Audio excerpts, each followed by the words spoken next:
Hello friends, welcome to Vikas classes. हम solve कर रहे हैं क्लास 10th की अनसॉल्व पेपर 2021 का सेट। प्रीवियस वीडियो में हमने 2021 का सेट 1 सॉल्व किया था। आज सेट 2 सॉल्व करेंगे। तो यहाँ दिया है, पहला क्वेश्चन दिया है मासा 99 और 153 का 9 दिया है, लासा इसका निकालना है। तो लासा क्या हो जाएगा, देखिए।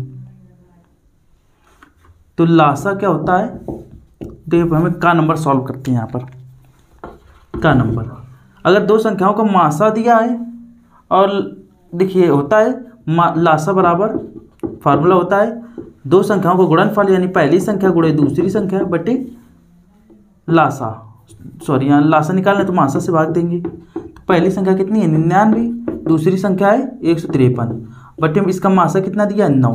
तो 9 से इसमें भाग दे देंगे तो ये आ जाएगा 11। तो 11 तिया 33 की 3, 11 तिया 33 की 3, हंसी लगे 3, 11 55 3 58 की 8, हंसी लगी 5, 11 5 16। तो 1683 आ जाएगा आपका आंसर। तो इसका लासा जो हो जाएगा 1683 हो जाएगा। अब जैसे ख नंबर सॉल्व करते हैं, यदि द्विघात समीकरण इतने का मूल क्या होगा, तो मूल निकालने यानी मूलों के प्रकृत निकालने की, वास्तविक होंगे कि काल्पनिक होंगे कि वास्तविक असमान या वास्तविक समान, इस तरह से कोई ऑप्शन है। तो यहाँ पे 3x स्क्वायर प्लस का 5x प्लस का 3 बराबर 0। इसको सॉल्व करने के लिए हम एक जनरल इक्वेशन, एक द्विघात समीकरण का व्यापक रूप ax square plus bx plus c से तुलना करेंगे। तो यहाँ द्विघात का जो गुणांक हो जाएगा वो a बराबर 3 हो जाएगा। जो इसको ब्लैक से लिख देते हैं, a बराबर हो जाएगा 3 और b बराबर हो जाएगा 5 और c बराबर हो जाएगा 3। तो इसके लिए मूलों के प्रकृत निकालने के लिए कि विवेचक या विविधकर का एक फार्मूला होता है, वो होता है d बराबर b स्क्वायर माइनस 4ac। इसी से पता चलता है कि उस मूलों की प्रकृति क्या है। तो मूलों की प्रकृति के लिए अगर d की वैल्यू ग्रेटर देन 0 आ जाए तो मूल हम कह सकते हैं वास्तविक और समान होंगे, वास्तविक और असमान। अगर d की वैल्यू अगर बराबर 0 आ जाए तो वास्तविक और समान होंगे। d की वैल्यू लेस देन 0 आ जाए तो हम कह सकते हैं वास्तविक नहीं काल्पनिक होंगे, काल्पनिक और असमान, इस तरह से कह सकते हैं। तो इस आधार पे हम निकालते हैं। तो b की वैल्यू क्या लिखेंगे 5 का स्क्वायर माइनस 4, a की वैल्यू कितनी लिखेंगे 3 और c की वैल्यू 3। तो यहाँ आ जाएगा 55 25 माइनस 4 तिया 12 12 तिया 36। देखिए आपका आंसर माइनस आ रहा, तो माइनस का आ जाएगा कितना हो जाएगा 6 6 12। तो सॉरी, यहाँ पे आ जाएगा 11, माइनस का 11। तो माइनस का 11 आ रहा है, तो यानी डी की वैल्यू क्या है 0 से कम है। तो इसको लिखेंगे मूल काल्पनिक होंगे और असमान होंगे। तो इस तरह से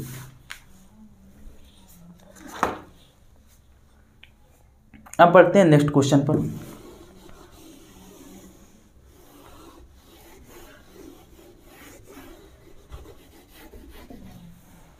यहाँ दिया है गा नंबर,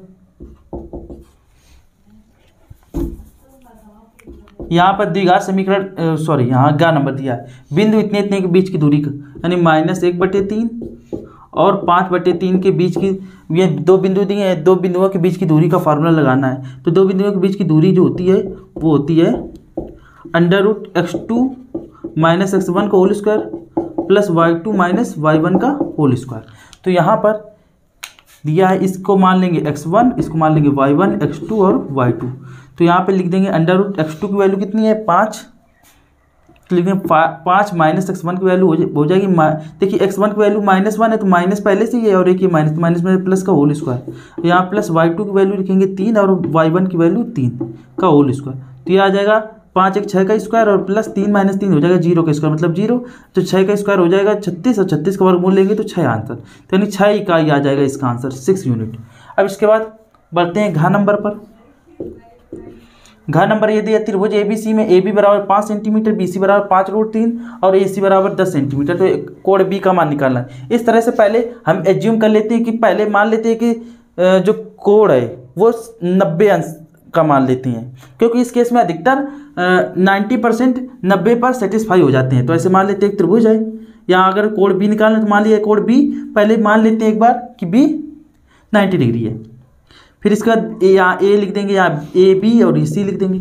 इसके बाद यहाँ पर AB की वैल्यू दी है, AB की वैल्यू दी है 5 सेंटीमीटर, BC की वैल्यू दी है 5√3 सेंटीमीटर और AC की वैल्यू 10 दी है। तो यहाँ निकालना है एंगल B क्या हो जाएगा। तो वही पहले पाइथागोरस प्रमेय लगाते हैं। अगर ये समकोण त्रिभुज है तो पाइथागोरस थ्योरम जो है वो सेटिस्फाई कर जाएगी। पाइथागोरस क्या कहती है, कर्ण का स्क्वायर, वो बड़ी वाली भुजा यानी कर्ण का स्क्वायर बराबर होता है 2 छोटी भुजाओं के वर्गों के योगफल 5√3 का स्क्वायर। तो देखिए ये 10 का स्क्वायर 100 हो जाएगा, 5 का स्क्वायर 25 हो जाएगा। अब ये 5√3 जो इसका स्क्वायर करेंगे तो 5√3 दो बार करेंगे, 5 25 और √3 करेंगे तो हो जाएगा 3, 5 25 और 3 का गुणा करेंगे तो 25 3 75 हो जाएगा। तो ये 100 बराबर 100, इसका मतलब क्या है, कोण बी। अतः कोण बी कैसा है, 90 अंश। कोण बी समकोण है, सेटिस्फाई कर गया। अब इसके बाद अंगा नंबर बढ़ते हैं। जो अंगा नंबर है, यदि यह tan 46 प्लस a बराबर cot 30 डिग्री। हमने आपको जो त्रिकोणमिति में बताया था कि जब tan और cot होता है तो एक या तो दोनों कोण कैसे होंगे, कोटि पूरा कोण होंगे।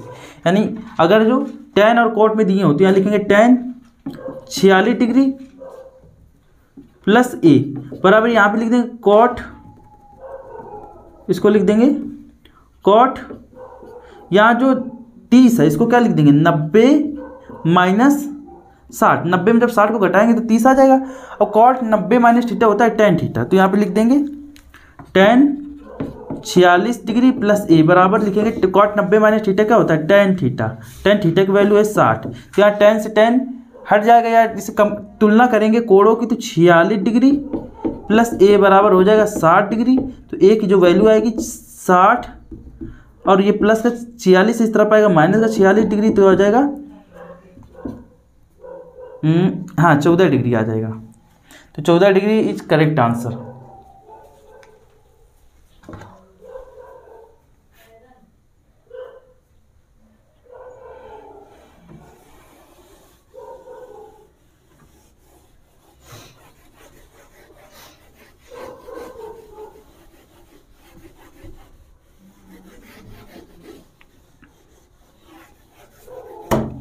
अब बढ़ते हैं 4 नंबर पर। यहाँ दिया है एक ठोस अर्धगोले का कुल पृष्ठीय क्षेत्रफल कितना होगा। तो एक गोले का जो कुल पृष्ठीय क्षेत्रफल होता है, गोले का पृष्ठीय क्षेत्रफल,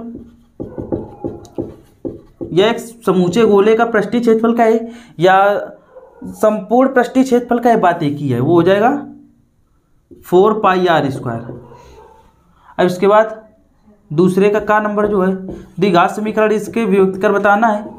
तो पहले इसको द्विघात समीकरण के रूप में बदल लेंगे।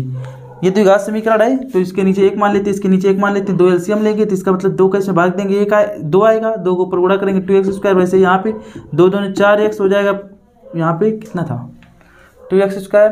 इसके व्युत्क्रम कर बताना। देखिए आंसर सही, क्वेश्चन सही लिखा है कि नहीं, सॉरी यहाँ पे 3/2 है, अब इसकी यक्स, हाँ अब सही है। प्लस यहाँ 2 कैसे भाग देंगे, 1 आएगा, 1 का ऊपर गुणा करेंगे तो 3 एकम 3 हो जाएगा बराबर 0। तो 2 का इसमें गुणा करेंगे तो 0 हो जाएगा, तो 2x² प्लस का 4x प्लस 3 बराबर 0। अब इसमें विविक्त कर बताना है। विविक्त कर की जो वैल्यू होती है d बराबर b² माइनस 4ac होती है, b² माइनस 4ac। तो तुलना करेंगे व्यापक समीकरण ax² plus bx plus c, द्विघात समीकरण के व्यापक रूप यानी b² plus ax² plus bx plus c। तुलना करने पर तो a की वैल्यू आएगी 2, b की वैल्यू आएगी 4 और c की वैल्यू आ जाएगी 3।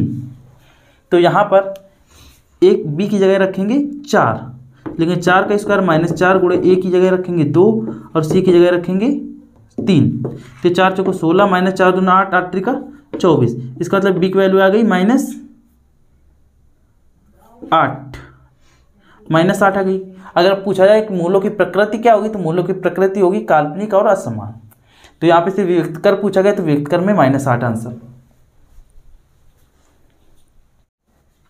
अब बढ़ते हैं खा नंबर पे। यहाँ दिया है DE समांतर BC पैरेलल है ये, और AD बराबर 3 सेंटीमीटर। AD जो है AD यानी ये D जो है यहाँ पे है AD जो है 3 सेंटीमीटर है, और AE जो है ये यहाँ पे E है, जो AE है वो 2 सेंटीमीटर है।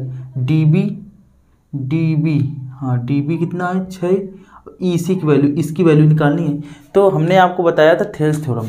थेल्स प्रमेय क्या कहता है, BPT जिसे बेसिक प्रोपोर्शनैलिटी थ्योरम कहते हैं, यानी ये पार्ट बटे ये पार्ट। 3/6 बराबर ये पार्ट ये बटे ये पार्ट, इसको मान लेते हैं यक्स, या ये ईसी लिखा है तो ईसी लिख देंगे, लिखेंगे 3/6 बराबर 2/EC। तो ईसी की जो वैल्यू आ जाएगी या 1/2 आ जाएगी जब काटेंगे, बराबर 2/EC। क्रॉस मल्टीप्लाई करेंगे तो ईसी बराबर हो जाएगा 2 दूने 4, यह आ जाएगा 4। अब यहाँ पे देखिए इसको निकालने के लिए जो tan थीटा बराबर 1 दिया है, या तो त्रिभुज बना के कर लो या इसकी वैल्यू होती है tan थीटा बराबर tan 45 कर लेंगे। tan 45 की वैल्यू 1 होती है ना, थीटा की वैल्यू होगी 45 डिग्री। थीटा की वैल्यू 45 हो गई तो हमें आप निकालना है sine 2 sin theta into cos theta, लेकिन 2 गुणे साइन 45 इंटू कॉस 45, तो ये 2 गुणे साइन 45 की वैल्यू 1/√2 होती है, कॉस 45 की वैल्यू 1/√2 होती है। तो यहाँ पे आ जाएगा 2 एकम 2, ऊपर 2 आएगा, नीचे 2 दूने ये √2 को गुणा करेंगे तो 2 आएगा, 2 एकम 2 1 आ जाएगा।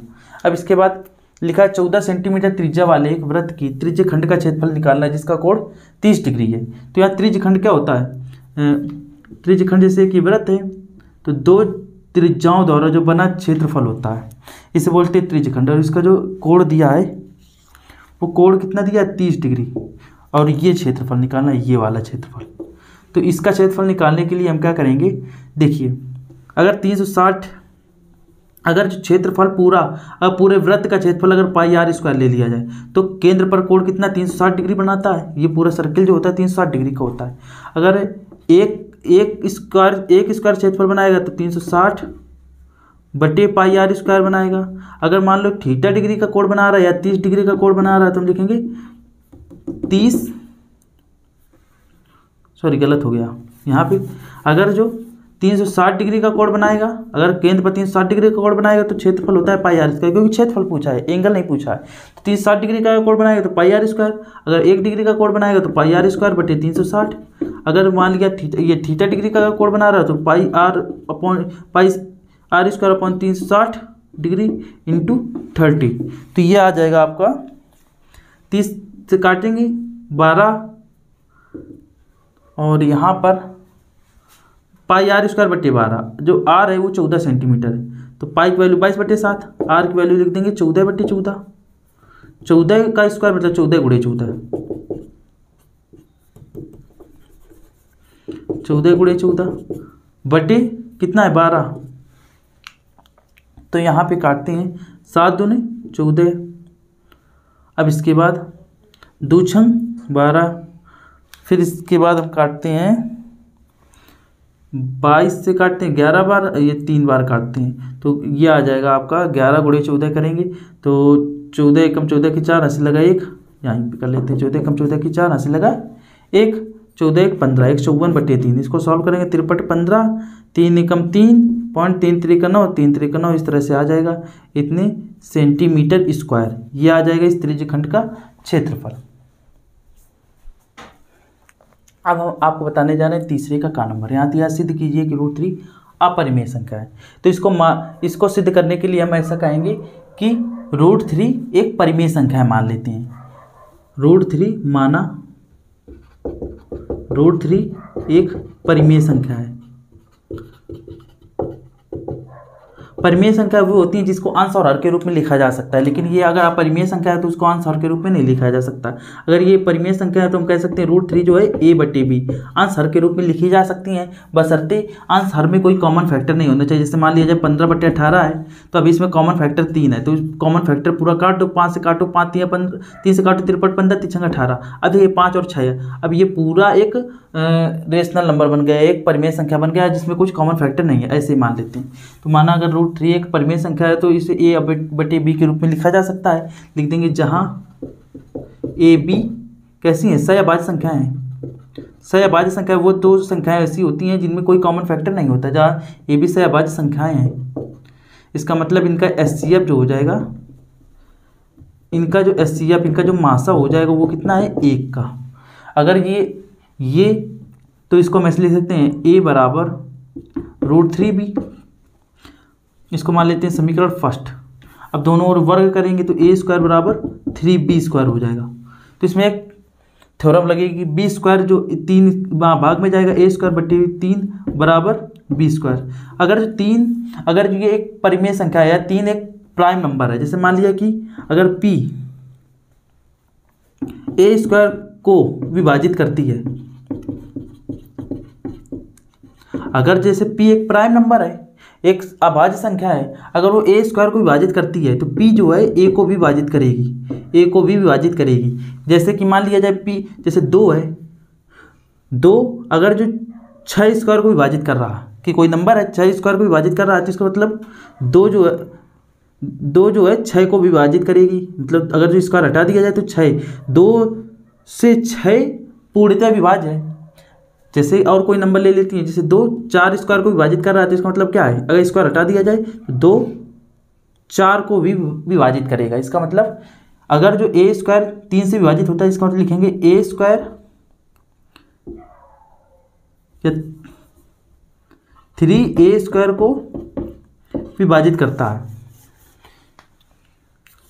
कंडीशन लिखते हैं, यदि 3 ए स्क्वायर को विभाजित करता है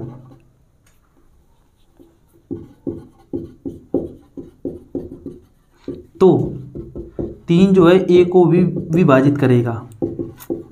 विभाजित करने पर कोई नंबर आएगा, जैसे मान लिया जाए अगर ए 3 को भाग दिया जाए ए में तो कोई नंबर आता है सी, इस तरह से मान लिया जाए तो हम लिख सकते हैं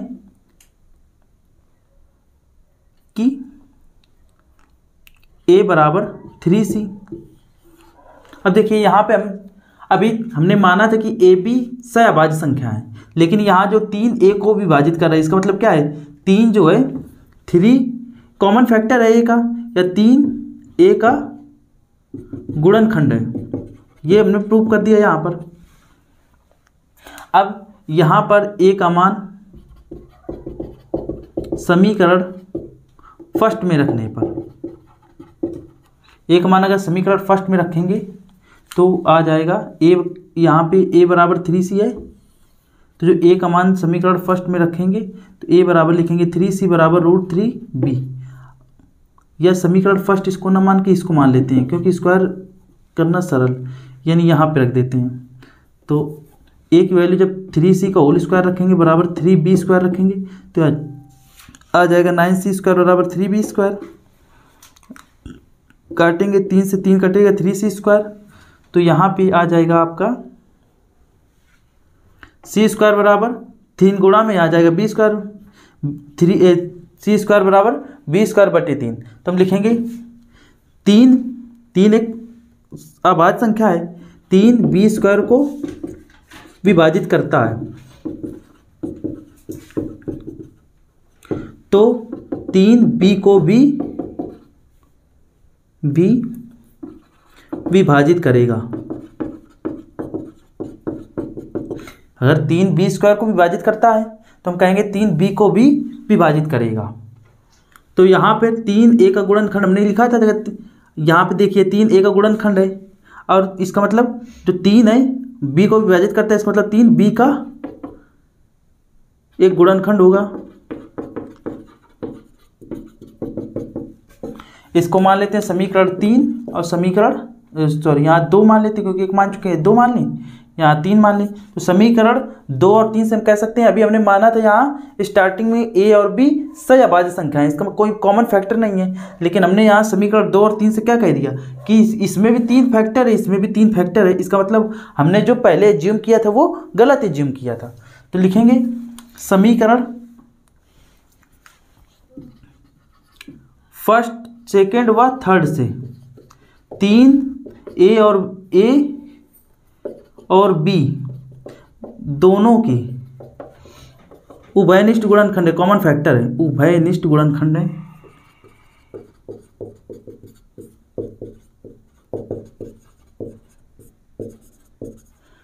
लेकिन प्रारंभ में इनिशियली हमने माना था कि ए और बी सहअभाज्य संख्याएं हैं, अतः हमारी परिकल्पना यानी हमारा एजम्पशन जो है वो गलत हो गया। गलत सिद्ध हुई, तुम कह सकते हैं। इसलिए √3 एक अपरिमेय संख्या है। अगर एग्जाम में आता है तो आपको इतना लिखना पड़ेगा, तब जाके आपको 2 नंबर मिलेंगे। तो इसको आप अच्छे से प्रैक्टिस कीजिए। अब बढ़ते हैं खा नंबर पे। अब यहाँ दिया है खा नंबर, निम्न रैखिक समीकरणों को हल कीजिए। तो यहाँ पे 2 समीकरण रैखिक है, एक समीकरण फर्स्ट एक सेकेंड, इनको हल करना है। तो इसको हम क्या करेंगे, देखिए एक्स बराबर है तो इनको घटा दें, क्योंकि दोनों प्लस के हैं तो घटाने पर चिन्ह नीचे के बदल जाएंगे। ये माइनस है तो ये माइनस तो प्लस हो जाएगा और ये माइनस हो जाएगा। तो यहाँ से x और x ये कट जाएंगे, ये y और प्लस का 3y, जब प्लस का 3y में एक y घटाएंगे तो हो जाएगा 2y बराबर 26। तो y बराबर आ जाएगा 13, y की वैल्यू 13 आ गई। y का मान समीकरण लिखेंगे, समीकरण सेकेंड से, सेकेंड सरल करना थोड़ा सरल है। x माइनस 3y बराबर 0, तो x की वैल्यू कितनी, ये y की वैल्यू रखेंगे 13, 3 गुणे 13 बराबर 0। तो x माइनस 13 3 39 बराबर 0, यानी x बराबर हो गया 39। तो y की वैल्यू 13, x की वैल्यू 39 आ गई। अब यहाँ पर दिया है, यदि बिंदु ग नंबर में दिया है कि q जो बिंदु है, जो q है जिसके निर्देशांक 0,1 है, बिंदु P और R से समदूरस्थ है। समदूरस्थ का मतलब है समान दूरी पर होना, समान दूरी पर होना। जैसे कह दिया अगर ये और ये समदूरस्थ हैं तो समदूरस्थ इनके बीच की दूरी बराबर होगी, हम लिखेंगे PQ बराबर QR।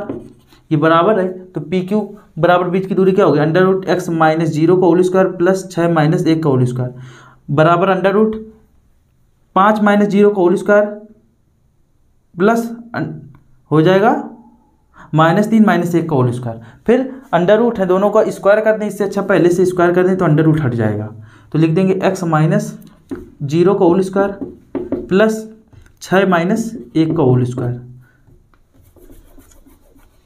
लिखेंगे x माइनस 0 का स्क्वायर प्लस 6 माइनस 1 का होल स्क्वायर बराबर QR या लिख देंगे 5 माइनस 0 का स्क्वायर प्लस -3 और -1 का होल स्क्वायर। सीरियल गड़बड़ होने पर भी कोई फर्क नहीं पड़ेगा।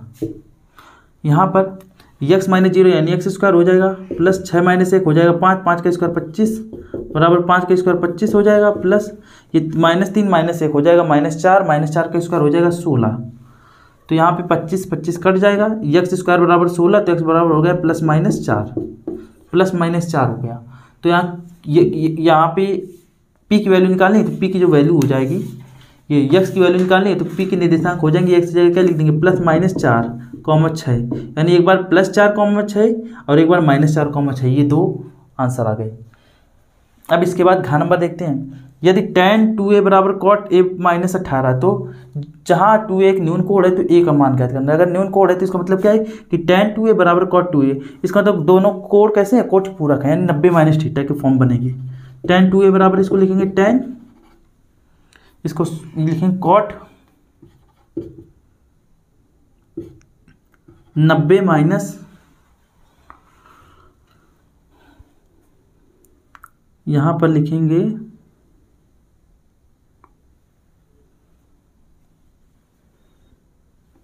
90 - थीटा, यानी a, ऐसे वैसे लिख देते हैं। tan 90 - थीटा होता है ना, a -18 लिख देंगे। तो tan 90 - थीटा हो जाएगा cot थीटा। अब ये tan से tan कैंसिल अगर करेंगे तो 2a बराबर हो जाएगा 90 माइनस और ये माइनस a माइनस प्लस 18, तो ये माइनस a इस तरफ जुड़ जाएगा तो हो जाएगा 3a बराबर माइनस का a और 2a जुड़ जाएगा तो 3a बराबर 90 + 18 कितना हो जाएगा 108। तो a बराबर हो जाएगा 108/3, यानी 3 त्रिकोण 3 छंग 18, यानी एक वैल्यू आ गई 36 डिग्री।